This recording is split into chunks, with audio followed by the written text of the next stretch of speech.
I was always interested in like the MMA. So like from like '96, like when the UFC first started coming out, we were watching it. We were watching the videos. We were getting pirated VHS tapes off mates sent over to us from America so we could watch them and stuff like that. So we'd been watching them, and there was me and two or three other doormen who were like really into it. So like basically we'd watch the fights, but there was no one to learn off. So we'd watch the fights and go, Practice what they're doing. what did that guy do? And he'd be like, he did this, this, and this kind of thing. And then he got behind the guy and then choked him. And then like literally for an hour in local fitness first gym on a wooden floor with just a couple of rubber mats to try and protect our knees. We'd sit there trying to choke the producers out of each other, trying to learn these MMA moves that we had no idea what was going on.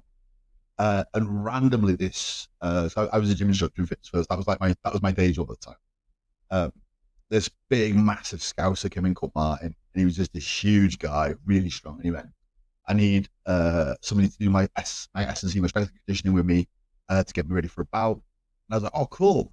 What you doing? Like, one look at him, I was like, you're obviously like a boxer. You know, I've seen my non-punch bag. You're obviously a boxer. And he was like, I don't like saying. He goes, but I want to, because I want to tell you so that you know you're programming the right stuff for me to do. He goes, but I've got an MMA fight. It was a cage fight. I said, yeah, I know what MMA is. Like, I follow it all the time and start chatting to him. It was very frowned on when it first Yeah, came out.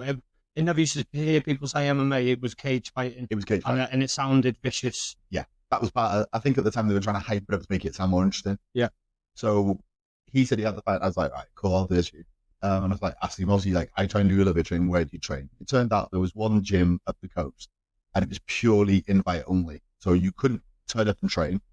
You had to get invited, and then you had to be checked out by the coaches to make sure you were allowed to come in the gym.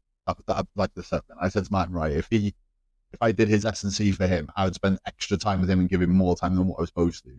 Write him home stuff, keep an eye on his nutrition. But I want him to ask if he could get me an invite to it. And he went, yeah, fine. So I basically became Martin's S&C coach, but also became like Martin's training partner in the classes. So that was like how my intro started to it. And it was kind of